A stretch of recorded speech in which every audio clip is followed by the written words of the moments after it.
Hello, and welcome to a British Cartographic Society Teatime Talk. My name is Chris Rebutis, BCS Vice President, and today's Chair. Today we have another installment in our Mapping My World series, with our speakers Ariel, Doumbouya, and Mike Tischler, where they will be speaking about the US Geological Survey, topographic mapping. I'll now hand over to Ariel and Mike for the talk. Good afternoon, and thank you so much for the invitation and the opportunity to talk about the mapping program here at the National Geospatial Program at the US Geological Survey. We have a long history of partnership with mapping institutions in the United Kingdom, and we're very pleased to have the chance to talk to you today about the past, present, and future of our topographic mapping activities. At this point, I'm very pleased to introduce the speaker for today, Ariel Doumbouya, who leads a lot of the cartographic products that the US Geological Survey produces, particularly the topographic maps. I hope you enjoy the presentation, and take it away, Ariel. Hello, everyone. Thank you, Mike, for that introduction, to BCS for the invitation, and to all of you for joining this presentation. My name is Ariel Doumbouya. I am the Cartographic Products Lead for the National Geospatial Program at USGS. And today we're going to be sharing information on some of the historical USGS topographic maps, our current topographic map series, and advancements in our USGS map offerings. Before I dive into our mapping, here is an overview of how we work within the US government structure. The US Department of the Interior protects and manages the nation's natural resources and cultural heritage, provides scientific and other information about those resources, and honors and trusts its responsibilities or special commitments to American Indians, Alaska Natives, Native Hawaiians, and affiliated island communities. The US Geological Survey is one of many bureaus within the US Department of the Interior. And looking at the priorities within the department, geospatial information and maps provide critical information to assess, understand, and act upon these priorities. The US Geological Survey, however, is more than mapping. It is the science arm of the Department of the Interior. We bring our science to bear on a wide range of environmental, resource, and public safety issues. The USGS's mission and value statements are targeted towards delivering our science to decision makers in the most effective manner we can.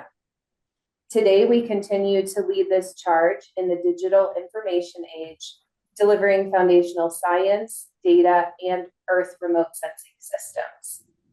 USGS science is critical to our ability to deliver science to address some of the most challenging issues facing our nation's environment and resources. USGS produces a variety of geospatial information, web tools, and map products to fulfill our mission and vision. These are just a few map categories. Today, I'm focusing on the topographic map products, but I did provide a link if anyone is interested in exploring these other types of maps that USGS produces.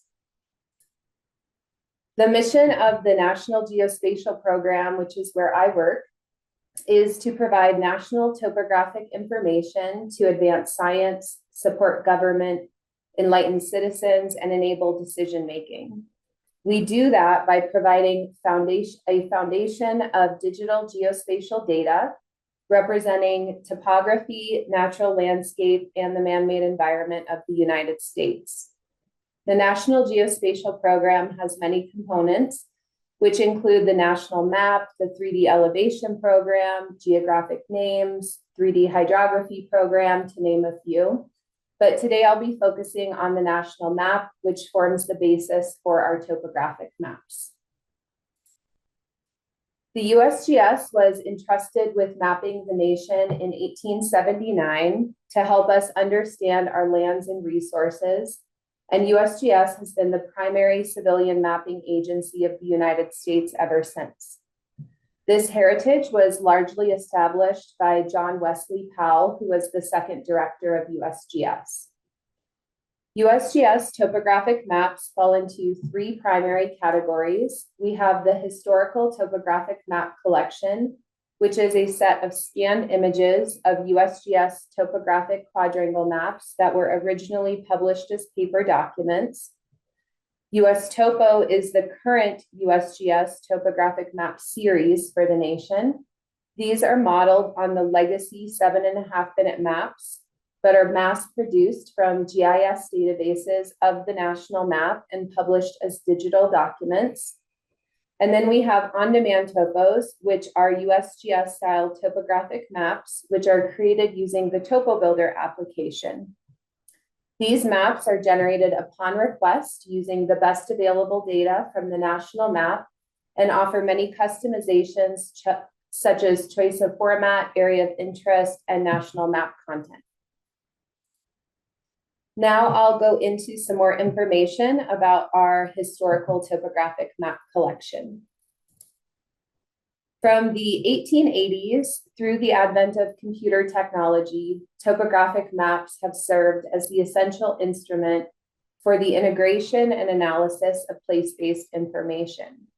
USGS mapping techniques have evolved over our 140-plus-year history, from field surveys to photogrammetry to early GIS technology.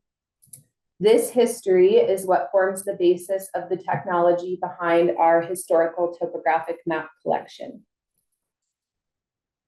The historical topographic map collection is a collection of all of our USGS topo maps. As of today, there are approximately 185,000 scans. These are all available through digital repositories, and they're all available to the public at no cost. Historical topographic maps range in scale and extent from 1 to 24,000 to 1 to 250,000. By looking at Vienna, Virginia from the 1950s through the 1980s, we can see how much this area changed in just 30 years. But we can also see how our mapping practices and standards were also changing through time. Here are some of the characteristics of our historical maps. The files are all captured using consistent high-quality specifications to preserve the print resolution and are offered in multiple formats. Historic topo maps are flat scan files, which include a metadata attachment. And because all the files are geo-referenced, they can be imported into GIS systems for analysis. Here, I'll go through some of our historic maps over time, but not by scale. So this is a 1 to 62 250 map. This was produced for the contiguous United States. This is one of our older series and was discontinued in the late 1950s, but never included full national coverage at this scale. Each map was bounded by 2 parallels and 2 meridians spaced 15 minutes apart, giving it the name the 15-minute series. We also did a scale of 1 to 63 360 in Alaska for quite some time, where 1 inch represents 1 mile. Maps were compiled from a variety of techniques given the time span of this series, but this map was from a topographic survey in 1901. This is a 1 to 250,000 scale topographic map. These were published nationally in the 1950s. They were 1 degree of latitude by 2 degrees of longitude. And this map specifically was compiled from photography, surveys, and supplemented by stereo photogrammetry. And we have a 1 to 100,000 scale map. These were last published nationally in the 1980s and 1990s. These are spaced by 30 minutes of latitude and 60 minutes of longitude, giving it the 30 by 60 name. And these were compiled with computers using USGS 1 to 24,000 scale maps. And then last, we have our most commonly known 1 to 24,000 scale maps. These were produced for the longest time period from the 1940s through the early 2000s, covering many technological advancements and changes. Each of these maps covers an area bounded by 2 lines of latitude and 2 lines of longitude, spaced 7.5 minutes apart. So we call these our 7.5-minute maps. The map on the left was compiled from surveys and aerial photographs in 1947, and the map on the right was the final historic map of this area from 1994, in which the planimetry was updated with imagery from 1971, but the remainder of the map was based on that survey of 1947. So that was some of our individual products by scale and from various mapping techniques. But now I want to go through some historic topographic maps near Leadville, Colorado. These are all zoomed in to the same extent, but they're from different scales and different compilation methods. So instead of just looking at how Leadville itself changed over time, you may also notice differences in content, typography, color palettes, symbology, and many of the other cartographic characteristics. This zoomed-in view not only shows how compilation methods and technology affected maps, but also indicates how USGS mapping standards and specifications evolved over time. Here's a look at the downloads of these products with some of our most popular maps. The historic maps remain very popular even today. We see millions of downloads a year, and we receive a lot of feedback from users that these products are not just a historical reference, but are also valuable for time series analysis and detecting change on the landscape. The various image formats also provide a simple, lightweight option for use in a variety of other systems, such as mobile devices and GIS software. When we moved to the US Topo product, which I'll discuss next, the USGS was no longer using traditional methods of surveying, and thus the detailed content provided on these maps changed, but the consistency and the quality improved. Many users still value the more detailed content that was included on these historic maps. Now I'll talk about our US Topo maps and how advancements led to where we are.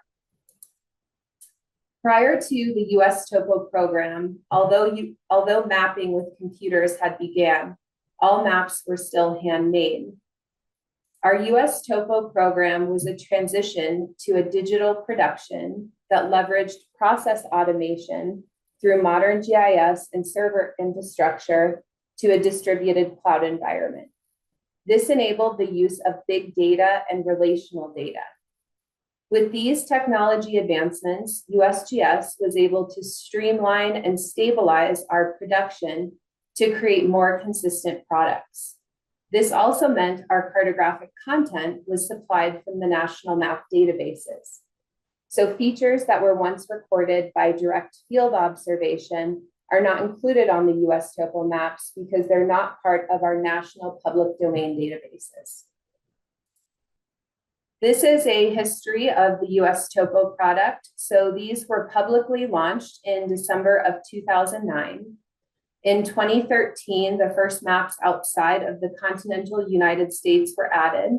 These included Hawaii, Puerto Rico, the US Virgin Islands, and Alaska. In 2014, USGS made the decision to move to an ISO-compliant geospatial PDF format. 2017 marked another huge milestone where we modernized our production systems to ensure that all US Topo maps had the same cartography, page layout, marginalia, layering, metadata, and other characteristics. And then looking to 2025, we are currently preparing for another modernization of our systems in which we are implementing more automation into our production processes, and we'll be working to implement a change-based production approach. This will allow the USGS to better serve our users by delivering maps that are more consistent in both content and design in a shorter time frame. So you might be asking yourself, why the gap here? What happened between 2017 and 2015? And I will get to that shortly. So beginning with the basics of what is a US topo. US topos are digital USGS topographic maps. These are modeled from the traditional 7.5-minute paper maps that we produced in the historical series. The maps are all regularly updated to provide nationally consistent coverage using the 8 data layers of the national map. US topo products are 1 to 24,000 scale topographic maps produced for the United States, with slightly different scales in Alaska and some of the islands. They are all free and immediate downloads, and they are available to anyone, anytime. I've briefly mentioned the national map, but I wanted to give some more information on that. So the national map was formed in the early 2000s to establish a seamlessly, continuously maintained set of public domain geographic-based information. The national map currently consists of 8 data themes, and a variety of partnerships exist to support the national map to ensure nationally consistent and authoritative data is represented within the data holdings. Our goals are to serve the geospatial community by providing high-quality integrated geospatial data and improved products and services, including new generation topographic maps.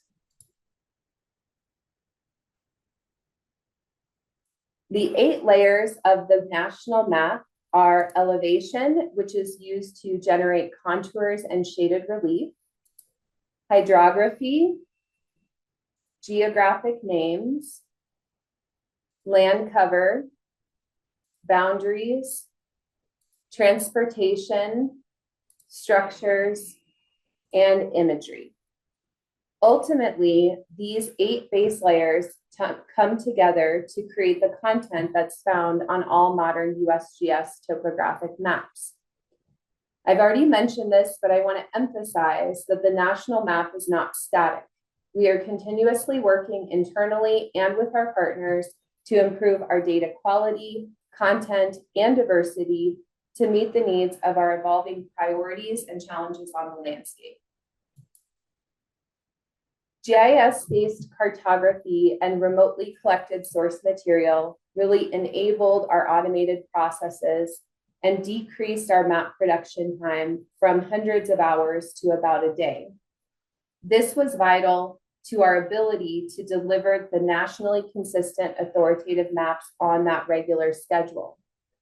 Since its inception, the US Topo program strived to republish all of the 55,000 maps in the continental US, Hawaii, and Puerto Rico on a 3-year cycle, while we were also adding over 10,000 additional maps at a scale of 1 to 25,000 in Alaska. I want to mention how and why Alaska was unique. For reference, the area of the entire United States is 9.83 million kilometers squared. The area of just Alaska is 1.72 million kilometers squared. However, we weren't just dealing with a challenge of size. The landscape of Alaska is unique, and the conditions in Alaska are unique. So we had to take unique approaches to collecting national map data, and that required a dedicated effort not only by us, but also by Congress and with partnerships to enable us to collect all the data we needed to make the maps that we needed. We also had to deal with cartography in Alaska uniquely, as Alaska falls into 5 different UTM zones. To me, these efforts really represent good governance. Alaska was not easy, but it is important. There are many communities who rely on accurate, up-to-date topographic information in remote and rural areas across Alaska. This is also an area of the country with vast natural resources and habitats that are especially affected by climate change. Given all of these special considerations, the first 3-year cycle of US Topo was completed in 2012 for the continental US and islands, and Alaska was completed in 2021. This required the USGS to continually produce approximately 20,000 US Topo maps each year. Since the initial cycle was completed, we continue to regularly update this series while also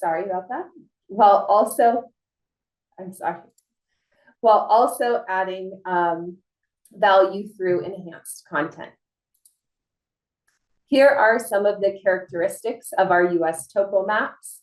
All of the US topos are created using consistent high quality specifications in a layered geospatial PDF format.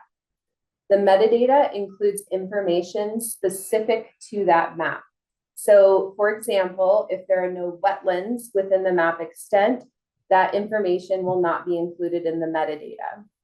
Again, these files are also geo-referenced and can be imported into GIS systems for analysis.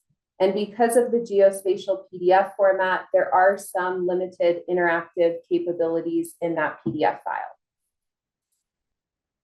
So here's a look at the downloads of the US Topo products, again with some of our most popular maps. These products also have millions of downloads a year. Users find a lot of value in the immediate access to a current authoritative source. The products are all pre-staged and they can be downloaded anytime, anywhere, assuming you have an internet connection. The maps support many use cases from emergency response to infrastructure development, water resources, natural resource conservation, and recreational activities. Providing the maps for free creates an environment of equal access. So no matter who you are or where you're from, these products are available to you. We see downloads from all over the world and from all sectors, including government, academia, the public, and private companies, with a big portion of the private companies coming from map content and platforms services. Although the focus of this presentation is on digital topographic map products, I also wanted to mention for awareness that the national map provides web services that can be used in a variety of web-based platforms. This includes base maps, theme and data overlays, as well as other offerings that can be used in GIS desktop or online software, as well as in a standard web browser and even with apps on mobile platforms. I wanted to mention this because not only is this one of our cartographic offerings, but it's also about our intention to deliver geospatial data and topographic information to everybody everywhere. Regardless of who you are, what you need this for, we want to deliver products to people that meet them where they are, and our web services are just one more way that we're doing that. And I put up an example of our topo-based map over Wrangell St. Elias National Park in Alaska, which is where I grew up. Now on to our newest product offering, which is called On-Demand Topo.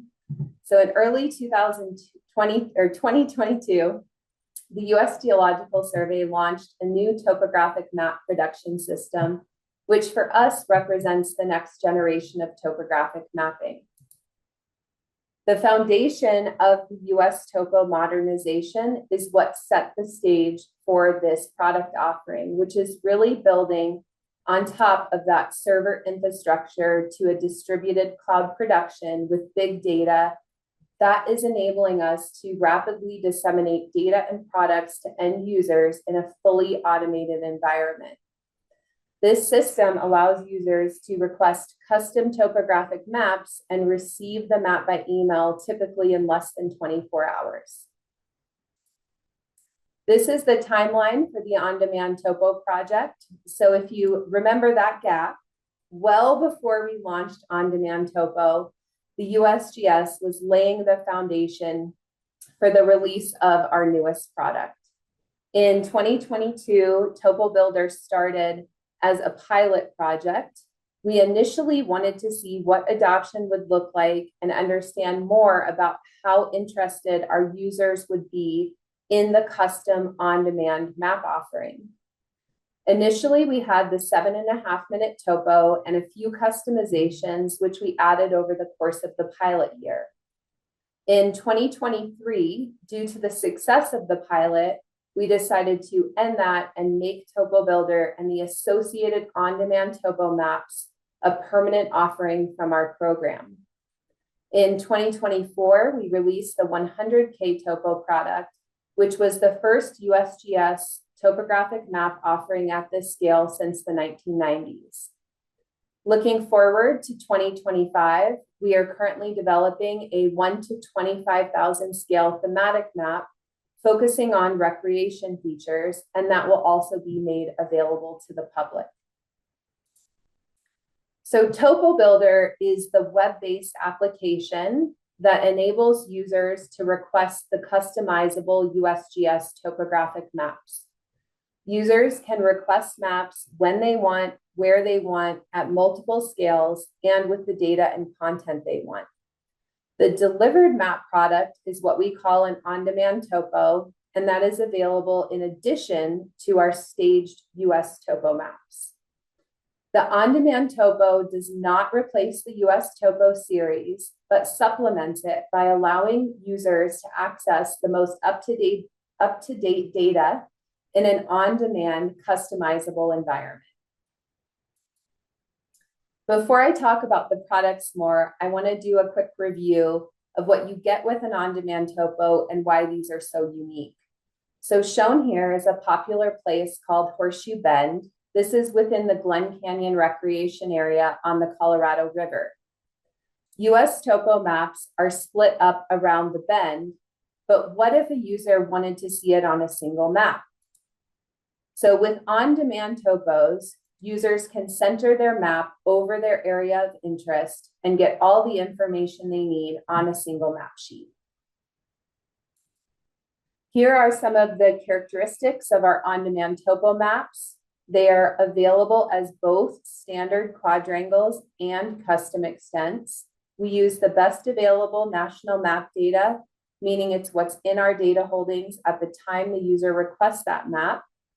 We have dynamic content generation. They are available in multiple scales. And just like all of our other products, these are completely free and users have unlimited requests or unlimited downloads. Here are some popular map requests. For all of these maps that I'm showing for on-demand topo, I've highlighted some different layer configurations, which is one of the customizations available from Topo Builder. And what we're seeing since we've launched the 100K product is that some interesting patterns are starting to emerge. Here I have the 100K topo shown on the left. We really intended this product as a broader landscape view than what we were providing with the 7.5 minute or 24,000 scale map. But what we're seeing is many requests over areas like the Yosemite Valley in California, which is home to Yosemite National Park. And then we also see many 7.5 minute scale requests over areas within the park itself for areas that feature things like hiking trails, with this map being a hiking trail to Yosemite Falls. This is a 100K map request in New York City, New York. And then we're also seeing significant requests for areas that focus on Brooklyn and Central Park, zooming into that area of interest. And then last, we have my home state now, where we have many requests in Estes Park, Colorado, which is home to Rocky Mountain National Park. And again, we're seeing those larger scale map requests for areas like Long's Peak, which is the highest elevation peak within the park, and also has many scenic views. So now I've shared some information on the products, but how has this product release been going? In the past few years, we've seen requests covering all US states and territories. We have produced and delivered over 700,000 maps.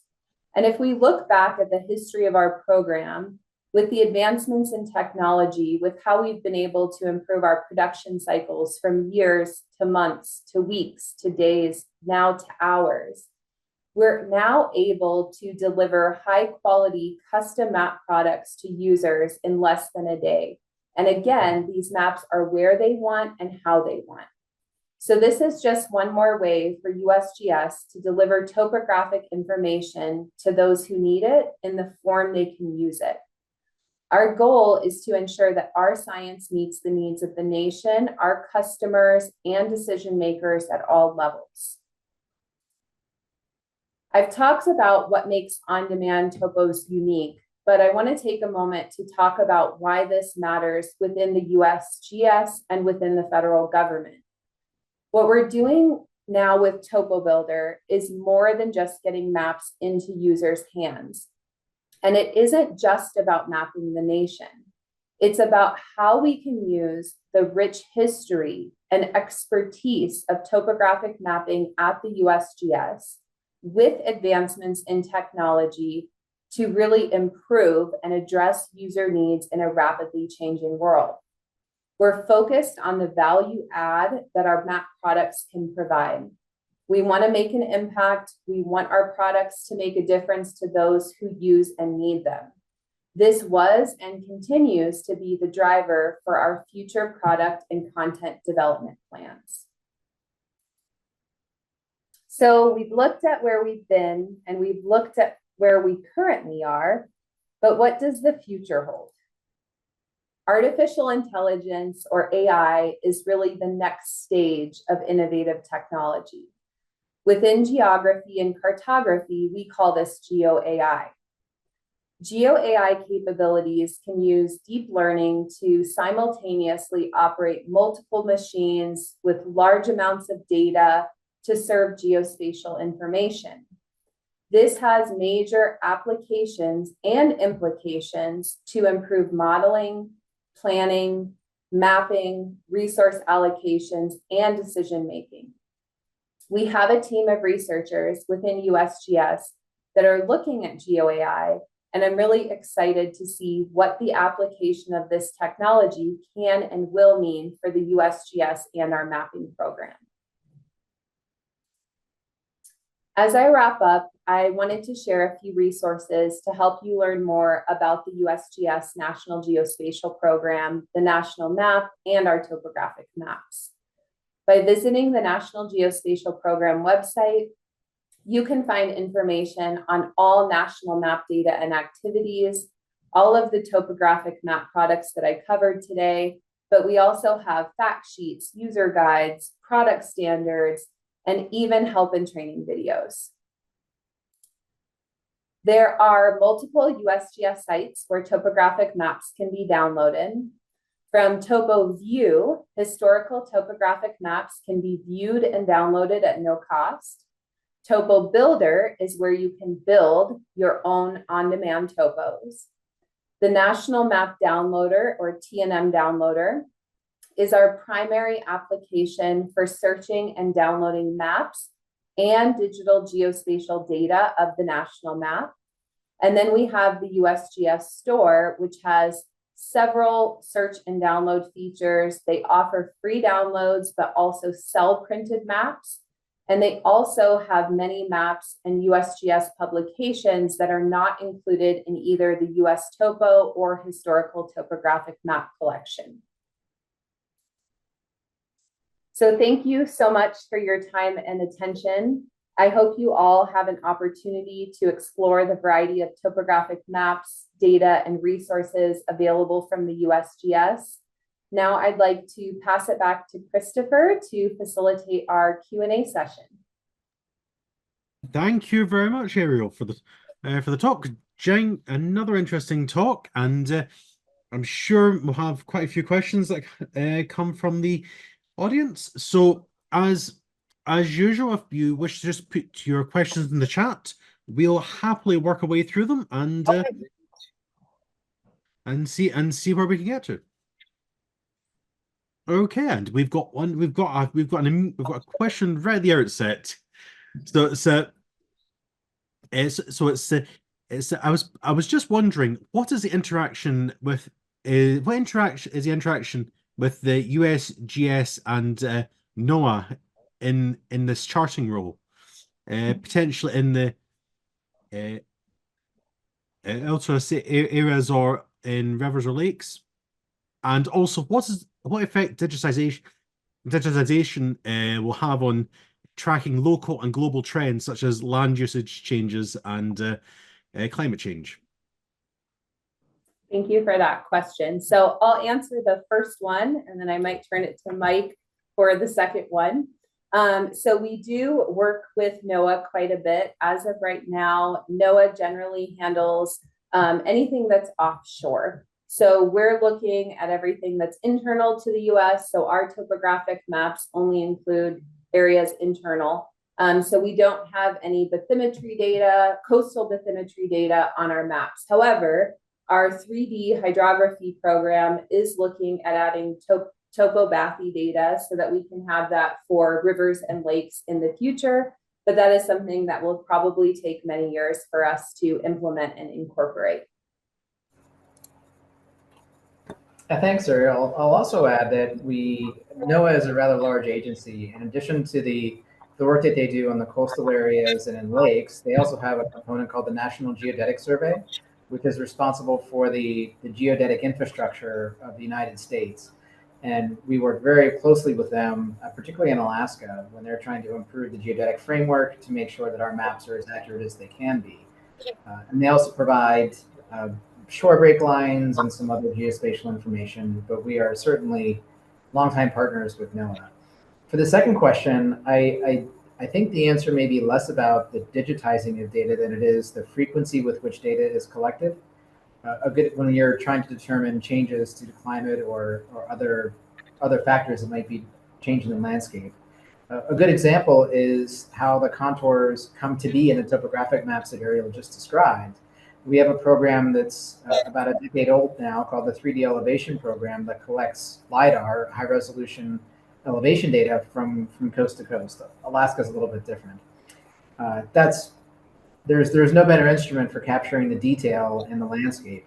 But if you want to look at change, you have to do that repeatedly and compare the two. So it's more about getting the data sources to do the comparison, whether it's digital imagery or LiDAR or other representations or other ways of collecting information to do the analysis than it is just about turning that into something that shows on the map. Hope that answers the questions. No, thank you very much, both of you, for the comprehensive answers. So that's hope that answered the question. If not, we can follow up. We can follow up on that. Yep, answered the question. So, okay, our second question is, what is the scale of the printed map sales? What is the scale of the printed map sales, given that they can be so easily freely downloaded and customize your own map? Yes. So I'm assuming when you say scale of printed map sales, you're asking about numbers there. So we do see from the USGS store directly, okay? That's only one endpoint for accessing printed maps. So that's the USGS's method of offering printed maps. So we do sell thousands of printed maps, tens of thousands of printed maps each year. The historical maps are very popular when it comes to the printed map products. There are also a lot of printed US topo products.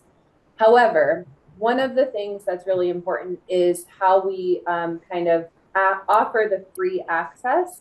Is there are map resellers all over the country and even internationally that take our products, modify them, or print them as is and sell them from their own storefronts for their own purposes.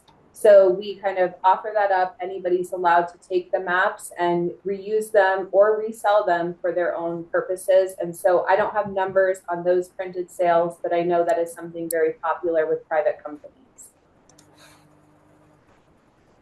Yeah, okay. No, thank you very much. That's yeah, it's quite interesting to hear the different systems that you've also got in the background as well. That's the level, well, it creates an interesting level of distribution once you have lots of other companies that are interacting and modifying the maps for their for particular needs rather than just coming from you're acting more as the authoritative source than just than the producer of the maps as well. So it's quite an interesting aspect that you've got that very different model. Okay. Yes, and I can see that Mike has just put in the chat for people bit more information on the USGS and NOAA mapping relationship. So that's something that should be something of interest to a few people. So yes, I've said it has been very interesting seeing seeing the evolution of how you've got from the earliest stage to now, and looking at that when you're running through the various generations of map, just seeing the subtle changes that were coming through, and it's always interesting to see just how the maps evolve and the information that's captured each time frame. So it's just interesting seeing that just a genuine interesting. It's just a genuine interesting and seeing the change that we've that you see over time. Yes, so it's I'm just going to see if there's any more questions that we have available. It was comprehensive. You talk. I've said it is always interesting when we get when you cover that when you go through quite a history of mapping, and it's always interesting. It's interesting to see the difference of topographic mapping when you look at things such as when you look at the specialisms that you see in certain countries, such as in Switzerland, where you start getting the very elaborate mountain maps, we've which are always interesting to hear about. And the US is just that you've got such a large area, and the fact that you highlighted that Alaska is a unique case with the comprehensive with the comprehensive amount of mapping there. I'm just saying. So it does. I'm just saying. Is there much variation aside from Alaska, which is its own its own thing? Does it vary too much across the rest of the states itself, or is it very similar? Yeah. So I think this is one of kind of the most interesting parts of the United States is we have everything, right? It is so big, it is so vast. We have areas that are, over 6,000 feet above sea level with the highest peak in North America in Alaska. We also have areas that are below sea level in Death Valley. But we also have like the arid west, and also it's much wetter in the east. We also have different areas that have different densities of population and urban centers and cities. So, we're taking into account not just all of the human-made factors when it comes to a vast country with a large population, but we're also taking into account the differences in the actual geography and the actual landscape across the country. Alaska has also, more glaciers than we have anywhere else in the United States. Not that we don't have any anywhere else, but the most glaciers. So there's different types of features, there's different types of content, and just trying to make sure that we do something that is nationally consistent and again, authoritative to provide that consistency for our users. Okay, no, thank you for that. It's just interesting when most countries talk about mapping, they have national mapping. They are talking sometimes usually a relatively small area, but it's you rarely there's not many countries that have such a pretty much have something of everything in there, and they have to have something consistent for across that wide an area. So it's very interesting to see. Uh, it's yes, so I've got another comment and question. It's the such a thorough talk covering so much. Can't think of any questions right now. Would love to hear about the geological maps another day. Uh, having made similar products in a previous role for the oil and gas industry, and that's thanks for that. And yes, and that's there's a link now in chat for for the USGS's geological maps. So Looks like there Also a question about allocating resources and uses or customers that we focus on. Mhm. So I'll go to the particular use or customer that we focus on. So there's not one specific customer or one specific use that we're focusing on. We're looking at recreation use cases. We're looking at emergency management. We're looking at natural resources. We're looking at infrastructure development. So we're really trying to be as comprehensive as possible under that national map umbrella, given our vision, our mission, and our guidance for what the national map is and what the National Geospatial Program does. What we've been able to do a little bit more with Topo Builder is, because we have our on-demand topo maps, is we're now looking at how we can create maps for specific purposes and for specific use cases, like the 25K recreational topo. And recreational users do make up a very large portion of our users. But we also see interest from real estate. We see interest from artists. We see interest from engineering and construction. So it really covers the gamut. But Mike, do you want to add to that, or is there anything you wanted to address about resources? That's a really difficult question, and you covered the user base quite well, which is a really significant challenge. Unlike a lot of other government programs, we really do cover hundreds of millions of people in the country that would like a map. So we tend to focus resources on how to get the best data and how we can turn that data into maps that have the broadest appeal, and distributing that information in the best way that we can to satisfy as many people as we can. That could be a paper map if you have the ability to print or order from the USGS Map Store. It could be the actual GIS data if you want to download it. If you want to work in a cloud environment with a LiDAR point cloud, we have the ability for you to do that. We have a number of APIs that Ariel mentioned to work in a GIS environment. So we try to satisfy as many interests as we can. Oftentimes, we are a little bit hampered by getting feedback. There's some bureaucratic hurdles that you have to jump through in order to solicit information from the public. But we're always active at conferences and other meetings in the community to understand what people need, how they're using our data. We've got a couple of different surveys that have been completed specifically for elevation data and hydrography data that show how different businesses or even other federal agencies or state agencies would make use of the data. And that's really valuable to us when we're forming programs to figure out how quickly we need to refresh it. What fidelity should we be collecting the data? What format should we be putting the data in? How accurate does it need to be? What are the metadata standards? We take all that into account when we're trying to allocate resources, and when we're advocating or communicating with Congress or with other people in the government about the value of the program. We really love to promote that this isn't just a theoretical application or something that we as map lovers like. We're doing it for people. We're doing it for a business that's getting a real return on the investment for these products. Okay, no, thank you very much. That's that I believe that's answered the question. It's quite thank you for the